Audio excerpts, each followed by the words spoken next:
Hello and welcome to the latest Insights Live Real Estate and Your Financial Plan.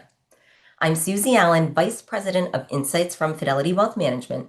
Thank you for joining us today and submitting your questions. Your questions really helped shape our discussion. Now, for many of us, our homes are the largest asset we own, and real estate can play a critical role in building wealth. So today we're going to do a deep dive on the real estate market, starting with interest rates, decisions around buying and selling, and much more. Later in the show, we'll discuss real estate considerations for your estate plan, including passing real estate to heirs. But before we get going, we'd like to let you know Fidelity does not give tax or legal advice, and nothing we discuss today should be interpreted as tax or legal advice. The information we are providing is going to be general in nature, and it may not apply to your situation. So if you have legal or tax questions about your specific situation, we encourage you to talk to your attorney or tax professional. So to start us off, I'd like to introduce my colleagues from Fidelity who are here with us today. I'll ask them to each introduce themselves and briefly describe their role at Fidelity. So Stephanie, let's start with you. Good morning. My name is Stephanie Zabos. I'm a Vice President Wealth Planner with Fidelity. I've been in the industry for about 15 years, 12 of those here at Fidelity. Each and every day, I collaborate with my clients and their families to help bring their financial dreams to reality. Excellent. Mike, how about you? Thanks, Susie. Great to be with everyone today. I've spent my career in mortgage and banking roles with responsibility for pricing and setting interest rates. Right now, I work on Fidelity's lending solutions team, and we collaborate with planners and advisors like Stephanie and Brendan around the country to help provide liquidity options for Fidelity's clients. And I have responsibility for Fidelity's mortgage referral program on our team. Well, welcome, Mike, and you teed up Brendan. Good morning, everyone. My name is Brendan Payne. I'm a vice president with the advanced planning team here at Fidelity. A little background on myself. I am a former estate planning attorney. I've been in the financial services industry for about 12 years. My area of expertise is on things like estate planning, tax implications and tax mitigation, and transferring assets to beneficiaries and loved ones.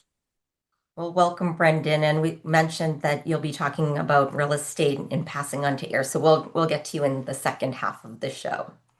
So first, Mike would like to start with you for the big picture, the factors driving housing prices right now. It's been a pretty sleepy market in much of the country for a while now. Do you expect to see this change anytime soon? Right. We've certainly been in a slower than normal market for the past few years. So the residential housing market is made up of two different types of sales. You have existing home sales. So those are from owners who are reselling their own properties. And this typically makes up the bulk of the market, about 85 to 90%. And then you have new construction sales. Those are coming from builders. And that's going to make up the remaining 10 or 15% in any given year. So last year, we saw the lowest number of the existing home sales over the past 30 years. But we actually still saw on average home prices increasing by right around 5% nationally. This trend was driven by the low supply. Many buyers locked in low mortgage rates a few years ago, and they're reluctant to move or just can't afford to do so. But there was some supplemental supply coming onto the market from builders, but not a large amount by historical standards. Of course, these are just the national trends, but a little different than back in 2021 and 2022, when almost all parts of the country at the same time were seeing above average price appreciation. We're now starting to see that the real estate trends are varying by region. We can look at the southern region of the US. So that part of the country has had the most new supply coming onto the market from builders and the largest portion of home sales coming from new construction. Last year, they had new construction sales that were 13% above an average year for that region. But that increased supply resulted in slower price growth and even some price decline. So you can look at markets like Atlanta, where prices appreciated by 2.5%, below that national average, and even Tampa, where prices declined by 1.5% on a year-over-year basis. And then if you compare that region to a market like the Northeast, where I am, so construction has been slower up here, and new construction home sales were 32% below an average year for us last year. Now, without that supplemental supply, markets up here saw larger year-over-year price gains, and you had cities like New York, which grew by 8%, and Boston, prices appreciated by 6%, so above that national average. I think the good news here, though, is that for buyers, we may be swinging back into more of a buyer's market. This spring, we've seen inventory rising in most markets nationally, and some are even back to the levels of supply that were more normal before 2020. So as a result, we're already seeing price growth moderate at the national level. Excellent. So obviously, a lot of this is related to today's relatively high interest rates. So, Mike, what is driving that? Yeah, for the past few years, mortgage rates have really been stuck in this range of about 6.5 to 7%. And we think about where that stands historically, over the last 30 years, a standard 30-year fixed mortgage rate has averaged 5.6%. So we're above that level today. But the direction of mortgage rates is affected by a whole mix of economic factors like inflation, you have overall economic growth, and the Federal Reserve's monetary policy. As a general benchmark that I refer to, mortgage rates will tend to move directionally with the 10-year US Treasury rate because they're influenced by similar market factors. Now, mortgage rates are going to be very sensitive to inflation. When inflation is expected to rise, bond investors will demand higher yields to compensate for the reduced purchasing power of future interest payments. Mortgage rates usually rise in tandem as the higher inflation makes borrowing more expensive. And for the last few years, higher inflation has been one of the primary factors bringing rates up to this level that we're at today. All right, so I think on the minds of home buyers, do you expect mortgage rates to drop anytime soon?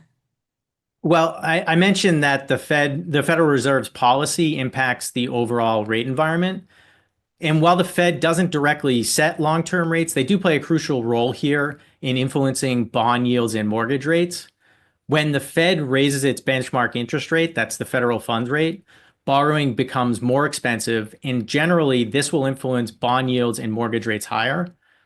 Now, the Fed has two main mandates, the first one being price stability, so influencing the level of price inflation in the economy, and then the second being maintaining maximum sustainable employment.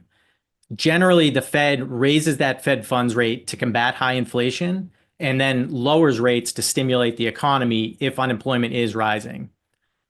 After raising that Fed funds rate by over 5% back in 2022 and 3 to help bring down inflation, the Fed lowered rates last year by 1% as inflation was coming down closer to their target. But the Fed just met yesterday and they stated they will remain patient before making any future rate movements. But Fed Chair Powell warned that the higher risks of higher unemployment and higher inflation have risen in the economy. Now, going backwards, coming out of the financial crisis in 2008, we had this long period of low inflation and a low Fed funds rate supporting economic growth, and that kept mortgage rates at or near historical lows for about a decade. But we all know that inflation really took off in 2020 during the pandemic. It's moderated a little since then, but it does remain above the Fed's target level of 2%. And we add on top of this situation, we now have the volatility and uncertainty driven by the new tariff policy. Well, the longer term implications of those policies are unknown. If they are sustained overall, they could lead to further inflation, which generally would also drive long-term rates, and this includes mortgages higher. So certainly a lot of unknowns here in the direction of rates, but forecasts from Fannie Mae and the Mortgage Bankers Association are both anticipating that mortgage rates will remain above 6% for 2025 and then even into 2026. All right, Mike, last follow-up for you. What does this all mean for someone buying a home today? Yeah, the key point for me is understanding where the rates are today and then what that would mean for you in a mortgage payment and affordability. If you're comfortable with the affordability of that payment and you're debating on waiting until rates fall, you can keep in mind that if rates do fall in the future, you may be able to take advantage of a refinance to lower your interest payments. But waiting longer risks that rates could further increase or home prices could continue to appreciate, and that would further reduce what you could comfortably afford for a home. All right, Mike, thank you so much for that. So let's stick with the topic of interest rates and bring Stephanie into the conversation. Now, when interest rates were low, many people would choose to get a mortgage even if they could finance a home with cash. But with higher rates, how do you address this question with clients who ask, get a mortgage or pay in cash? This is certainly a question that clients have been talking a lot about lately. And with so much of financial planning, the answer is it depends. So you want to break it down to things that you should be considering in making this decision. Things like, do you have enough liquidity for emergencies or your other short-term goals after the purchase? How long will you stay in the residence? Do you intend to be there for a couple of years, or is this your forever home? You want to think about things like the opportunity cost for other uses for this cash. An example of that would increasing some leverage allow you to potentially grow your wealth through smart investing over the long term? Mike touched on this a little bit, but the area you're in, how hot is the housing market where you are? And then ultimately, how does that decision play into your greater financial goal? And would paying cash give you peace of mind? Or is it something that you could easily afford that mortgage payment and ultimately you're in it for the long term? So working with a financial professional like myself or many of my colleagues, we can model out, right, how paying cash might impact your entire financial picture, including some of your other goals, your retirement needs, your current cash flow, as well as your investment portfolio. An example that we've seen in a lot of recent cases is a little bit of what we would call a hybrid approach, where clients are choosing to put a pretty sizable down payment to limit kind of the total interest payment in the actual payment itself, but balancing the liquidity component by leaving ample savings as well as preserving invested assets for longer term growth potential. Awesome. Thanks, Stephanie. So here's another client question around the buying selling transaction. Let's say you own your home and have a lot of equity, but not a lot of liquid cash, and you'd like to buy a new home before you've closed on the sale of your old home. So what's the best strategy to finance the down payment? Mike, can you help us here? Yeah, this is a very common question that we're hearing from clients now. How can they effectively bridge the purchase of a new home? So there are several different ways to connect the purchase of a new home with the sale of your current home. Ideally, you could do both at the same time. You could buy and sell concurrently and then use the sale proceeds to support the purchase of the new home. But the timing just may not be a realistic option for everyone's scenario. Another option you can look into can be selling your home and negotiating a leaseback period where you'd remain in the home and then you'd pay rent to the new owners. This would give you access to the equity from the sale proceeds, and then that could be used to purchase a new home. But you may be working against a tighter timeline here, depending on how long you've negotiated to rent. An additional strategy that clients can look into as an option is using a securities-based line of credit or margin loan to serve as a bridge.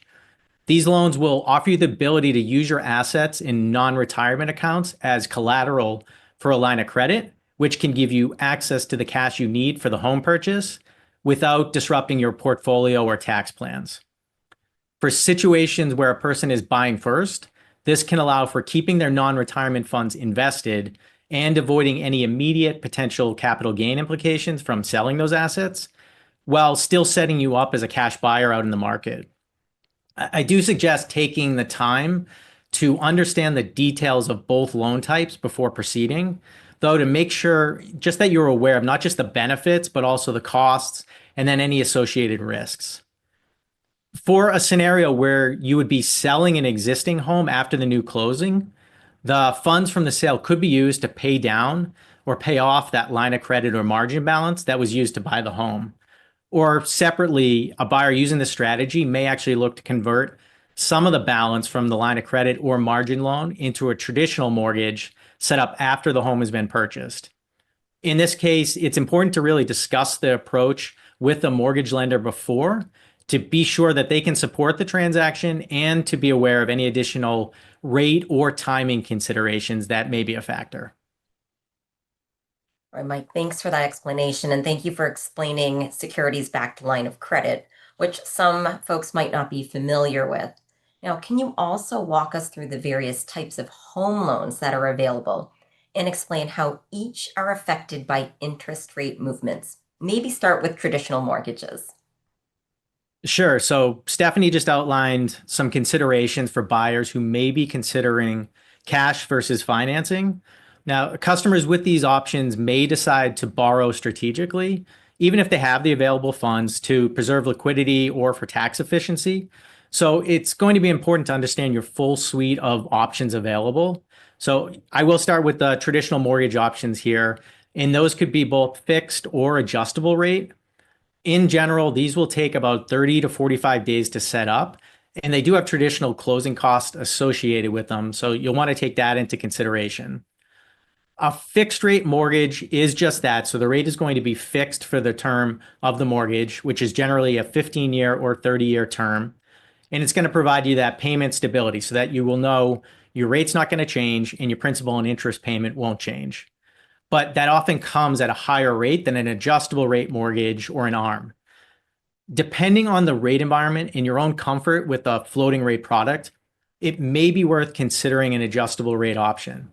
And on average, these adjustable rate loans had rates that were 0.37% less than the comparable fixed rate option. And that represented right around $6,800 in interest savings in the first year based on the average loan size. The most common product used here was a 7-year adjustable rate mortgage. And that means the interest is fixed for the first 7 years. After that period, the rate becomes variable and adjusts annually or semi-annually for the remaining 23 years of the 30-year loan term. And that's going to be based on specific index and margin, unless you as a borrower would sell the home or refinance before that time. A benefit of that fixed rate mortgage option would be that you have the peace of mind that your rate will not adjust upwards. But if you're comfortable with the potential for a rate increase, or you have a plan to pay off the mortgage at the end of the initial fixed rate period of an ARM, the savings from the lower initial rate on the ARM may outweigh the benefit of that long-term stability for your own personal scenario. An important factor to consider when you're optimizing your borrowing costs is the tax deductibility of the mortgage interest.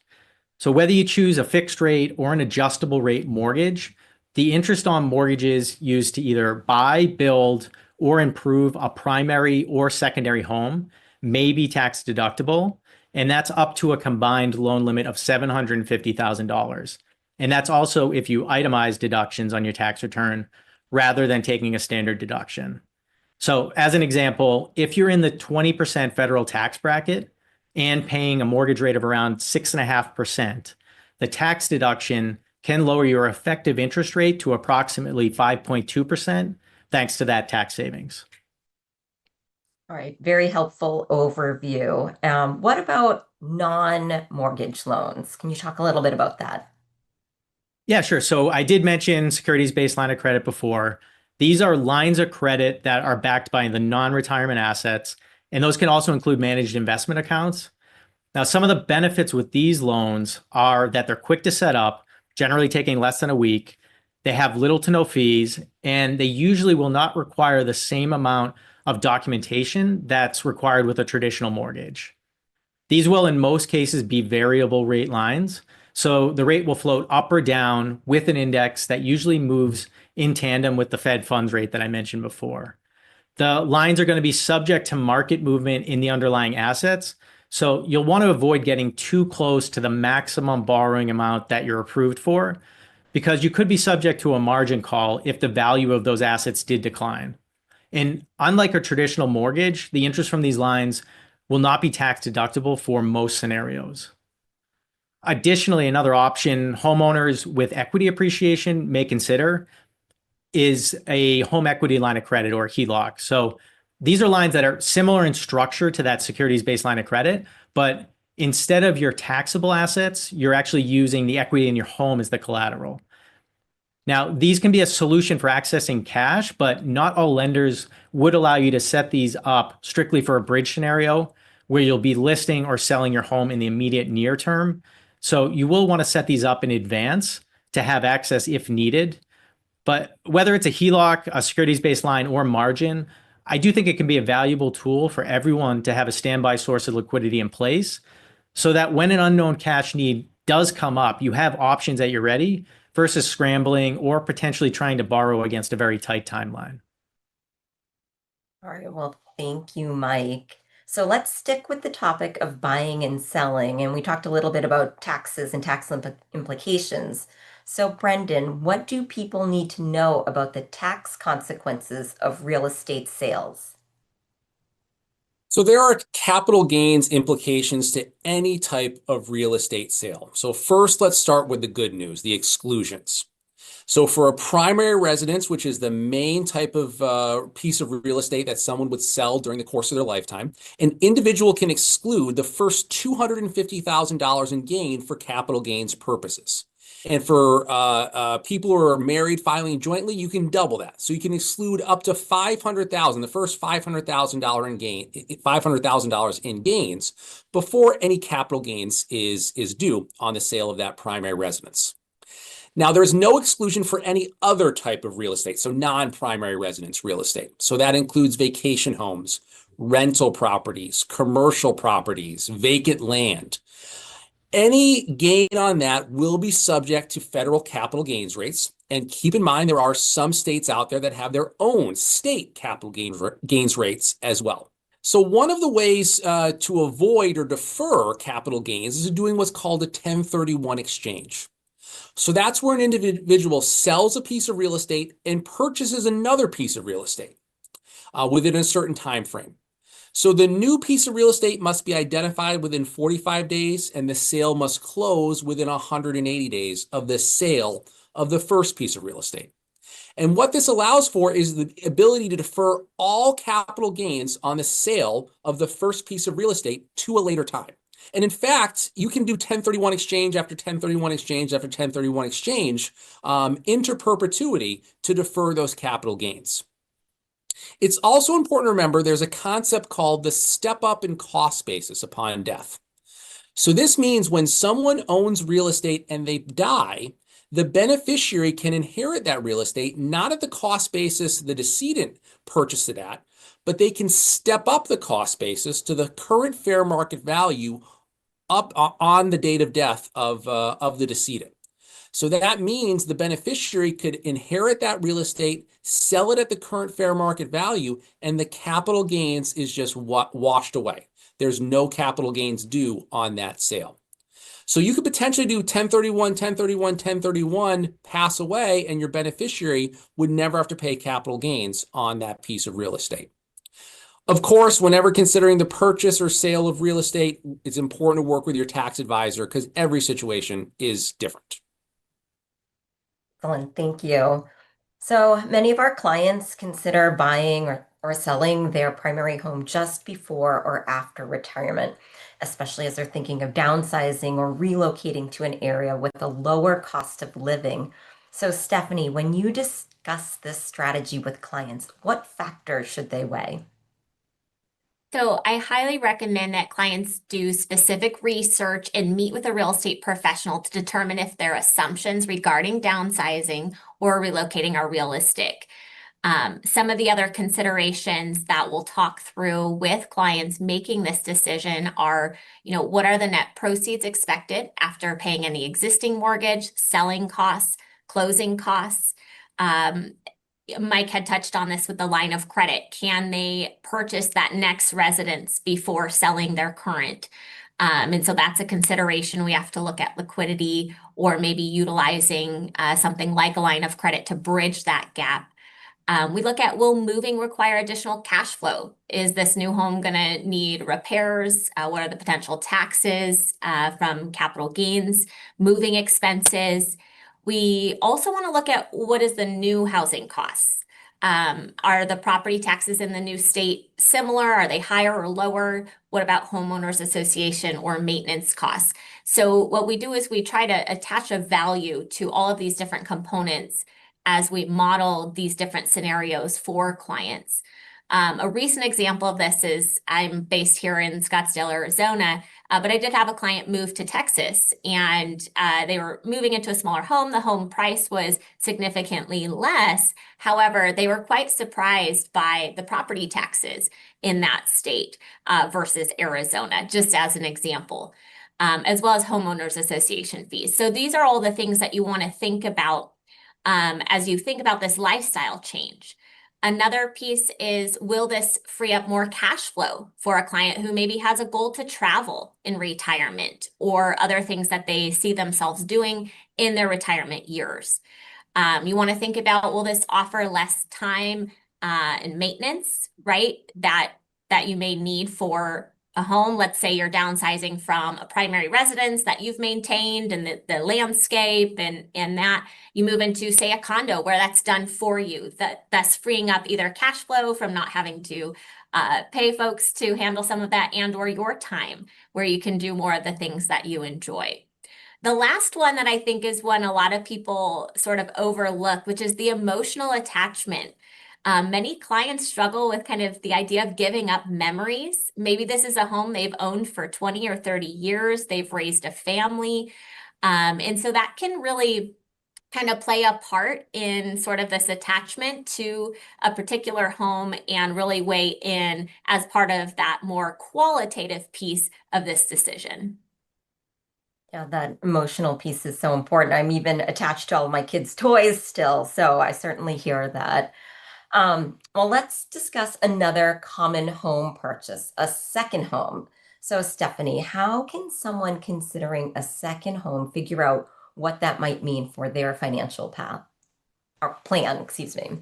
Sure. This topic, ideally, I encourage people to talk about this prior to retirement if this is a goal that a client has. The purchase of a second home is going to impact cash flow. Either you're, say, paying cash, removing a large amount of assets that become illiquid for the time period you own the home, or you're potentially taking on another mortgage, therefore increasing your income needs. Same thing with a line of credit or some of the bridge strategies, right? You're taking on some form of a higher payment if you don't pay cash. So second homes often can have higher down payment requirements, stricter debt to income ratios. And so a few of those considerations is thinking about, are you the type of client who loves to visit the same place every year? Or do you enjoy venturing to new places? I think that's an interesting question that comes up with this idea of, where clients will spend their time in retirement. So how often will you use it? Is it close enough where you can hop in the car and, in Arizona, say, drive up north? Or are you getting on a plane to head to your second home destination? We also want to talk about things like, have you considered the need for another car, right? If we've got a second home, we need to furnish that home, landscaping that home. So again, there's that time to maintain, cost to hire these things out if that's what you choose, as well as the opportunity cost. Is the second home kind of a high priority for you, and what might you have to give up in order to make that dream a reality? The last thing, and I think Mike may touch on this as well, but qualifying in retirement. That can look a little different if we don't have steady stream of income, say from a W-2 or 1099 if you own your own business. And so all of these are things you want to consider. And this also has kind of that qualitative component as well, where a recent example of this is I had clients who were wanting to escape the Arizona summers, rightfully so, being 120 often in June and July here. We started to evaluate what that really looked like for them. And when it came down to it, they decided against purchasing a second home. And really the reason wasn't even financial. It was that they both desired to really travel the world, to go to different places, spend time in Australia, New Zealand, Europe, right? They had all these places they wanted to visit. And when they really thought of how long or how often, right, will we use this second home, we ended up increasing their discretionary spending budget and keeping the assets kind of invested in the market in order to actually achieve what's going to align best with their goals. So a lot to think about here, Susie, but certainly something many clients do choose to do. Well, you had me at Australia and New Zealand. All right. Well, so we were talking about retirement, and a question, you teed this up nicely. A question we frequently get from clients is, can I still qualify for a mortgage post-retirement? So Mike, please help us here. Sure. So for someone that may be retired, they may still want to explore getting that new mortgage for the home purchase. Well, it may be more difficult to qualify without that income that you had pre-retirement. Lenders will look at all sources of income for you as a borrower. So this could include pension, Social Security, or annuity income if you had those. And then many lenders will also consider the income from your investments to help a retired person qualify. If someone is taking distributions from retirement accounts, these monthly distributions may be used for a monthly income amount, assuming that there's going to be a sufficient balance in the accounts to continue for a few years after the mortgage is opened. Or a different approach that many lenders will review is using what's called asset depletion income to help qualify. So this is essentially the lender looking at your combined assets in your savings accounts, brokerage accounts, and retirement asset accounts, and then allocating a monthly amount if these assets were to be equally depleted over the course of that mortgage term. So there are options available if permanent financing is a route that someone wants to consider, but it's going to be important to have that holistic conversation with a few different mortgage lenders to really understand what you may qualify for here.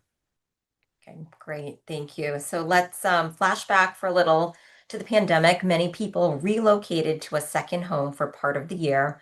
That's quite a common scenario for retirees.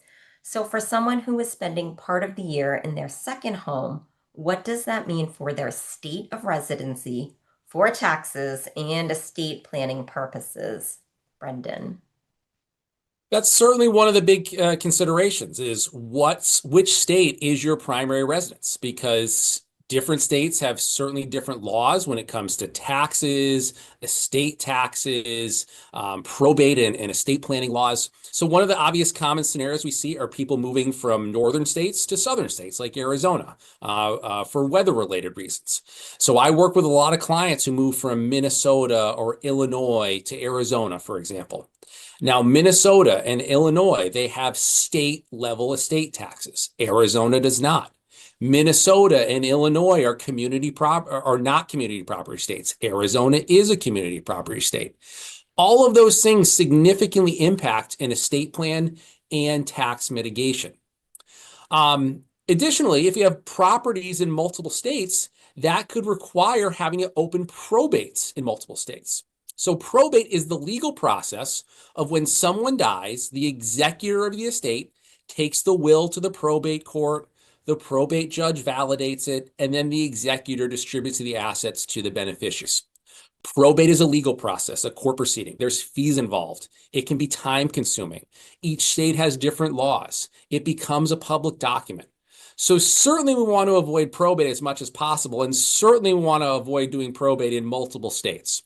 So this is where a revocable trust can come into play. We'll talk about that a little more detail in a couple moments. And, like Stephanie said, tax considerations or estate planning considerations, not the main driver in where your primary residence is, but certainly part of the conversation. So it's important to work with your tax or your estate planning attorney because every situation is different and you want to make sure the specifics of your situation are taken care of. Thank you, Brendan. So another retirement-related real estate question: an increasing number of retirees nowadays have a mortgage in retirement. Should people aim to pay off their loan before retiring? Stephanie, can you help us here, please? Yes, depending on the interest rate, in some cases, this can become a little bit of a peace of mind decision for many clients. When you think about many mortgages, say that are fixed rate, 15 or 30 years, right, are amortized. So the payments typically stay the same over the life of the loan, but the breakdown of principal versus interest changes over time.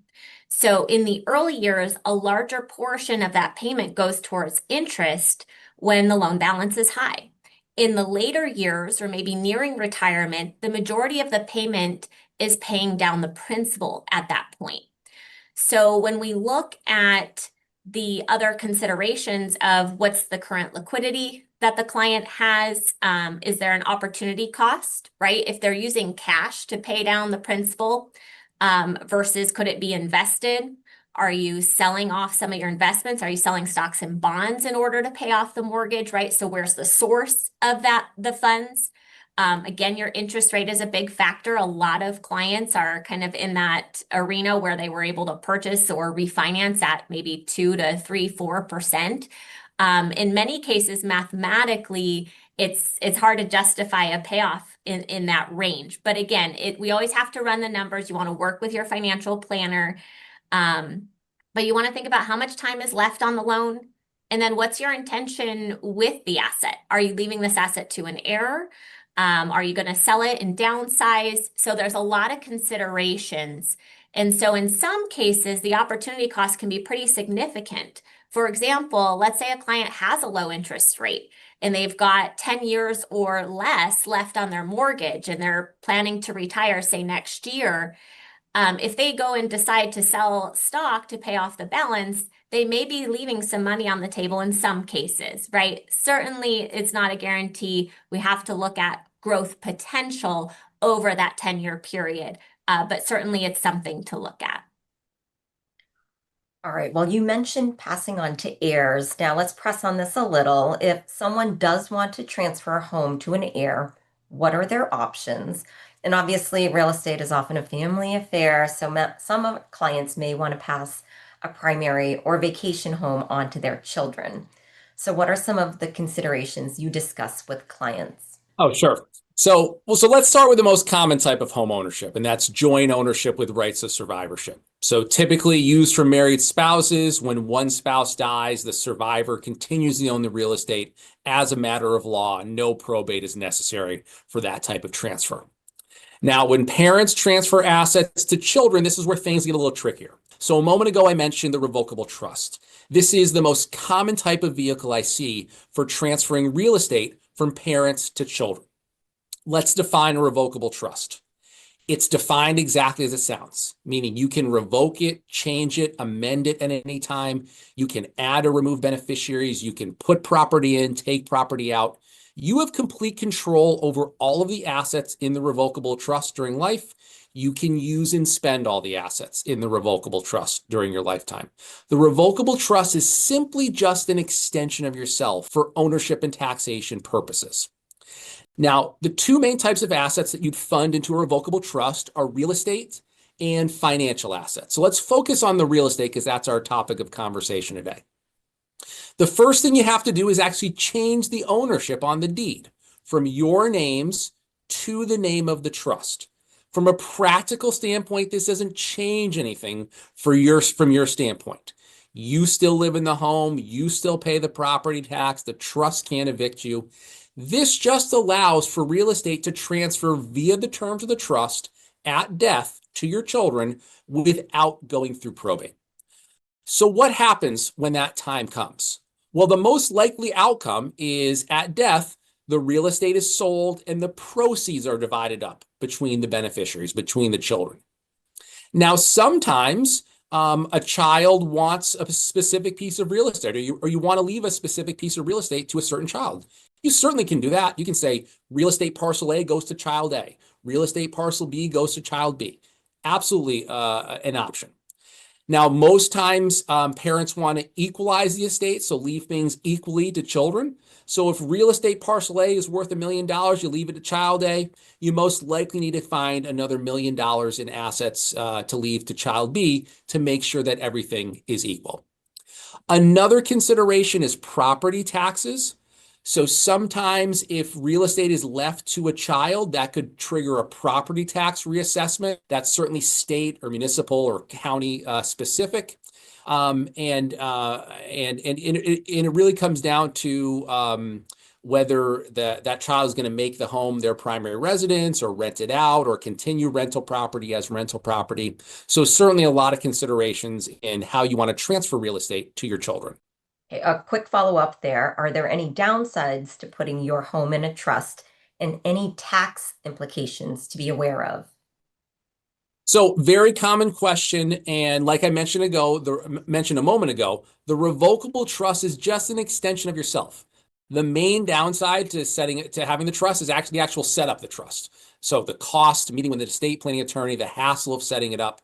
Other than that, there's no tax advantage or tax detriment to having the home in the trust. Remember that the main purpose of the trust is for probate avoidance. Okay, great, thank you. So another question we frequently hear from clients is about helping their kids with a real estate purchase. What are the benefits and considerations of gifting a down payment or co-signing a loan for your child? Stephanie. Yeah, so when you're evaluating this decision, there are emotional, financial, and legal considerations with this type of gifting. The four main ways that clients assist their child with a home purchase would be one that you just mentioned, Susie, gifting a down payment. So you need to understand the gifting rules through your CPA. Family loan, there's also IRS guidelines to follow there. You can become the child's landlord for a time. Or the fourth one, you can co-sign on the mortgage. And there's a lot to think about with these decisions as far as what's both the short-term and longer-term impact. For example, does it have an impact on your financial goals? Does this push back your retirement date? What happens if your child still needs help after a number of years? You know, how committed are you to, say, co-signing on a 30-year mortgage? What happens, if the child isn't ready for the responsibility of home ownership? For example, do they have their own emergency fund? Do they have stable income? Do they understand that you can have some pretty high repair and maintenance costs? Here in Arizona, we see air conditioners go out. You know, that's $10,000 to $12,000 in a lot of cases. So you want to make sure that you have conversations around preparedness for both you and your child. Another thing you may want to talk to them about is how much input on the home will you have? What if your child decides they want to move after a year or two? You know, are you okay with that?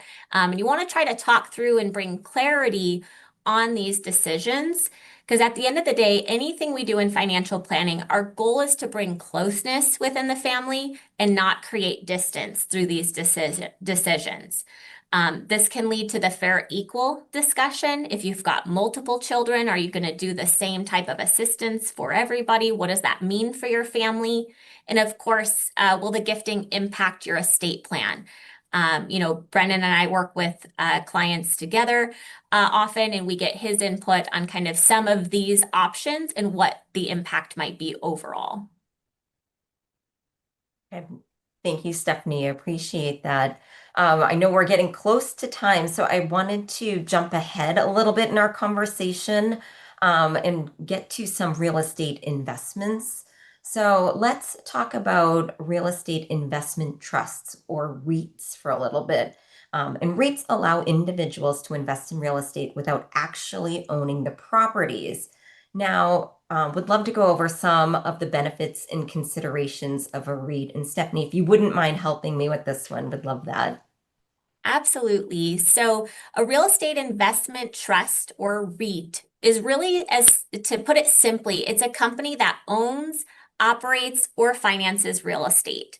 So when you purchase a REIT, you essentially become a partial owner of the underlying real estate, very similar to how you become a partial owner in a company when you purchase a share of stock. Publicly traded REITs offer advantages such as lower initial investment than, say, purchasing a piece of property separately, liquidity, buying and selling publicly traded REITs when markets are open. There's potential to earn ongoing income with these types of products, as well as potential diversification. So a lot of people say, well, how do I get access to a REIT? Publicly traded REITs can be purchased in vehicles that you might recognize, like an exchange traded fund, ETF, or mutual funds are two common vehicles. It's important to note that there are many different types of REITs, including non-publicly traded or private REITs. So in those cases, you could see less liquidity or other factors. We don't have time to probably dive too deep into that discussion, but it's important to research thoroughly prior to investing in REITs and make sure that the REIT you're choosing aligns with your financial goals. Awesome. Thank you for that. Our time is flying by. So panelists, I know you've given our viewers so much to think about. And before we sign off, could each of you share a few key takeaways? Mike, let's start with you, please. Sure. So one big one for me, I think, is it's important to take that time to consider your options for how best to finance your real estate holdings. and then to consider that alongside your overall financial plan. Okay, Brendan. From an estate planning standpoint, certainly the importance of proper titling of real estate assets, whether that's owned in trust, individually, or jointly. The tax implications to selling real estate, either while alive versus leaving it to your beneficiaries at death. And as Stephanie talked about earlier, how to help children purchase real estate. All right, Stephanie, let's wrap with you. So every single client's financial situation is going to be unique. So it's just really important to determine how your real estate investment decisions align with you and your family's specific financial goals. Well, panelists, thank you so much. And viewers, if you have more questions about how real estate fits into your financial plan, please reach out to your Fidelity representative. If you don't have a representative, visit fidelity.com/find-an-advisor. And for more timely news and updates and insights on other financial planning topics, subscribe to Insights from Fidelity Wealth Management for exclusive invitations to future wealth management webinars and access to our weekly newsletter. Thanks again for joining us.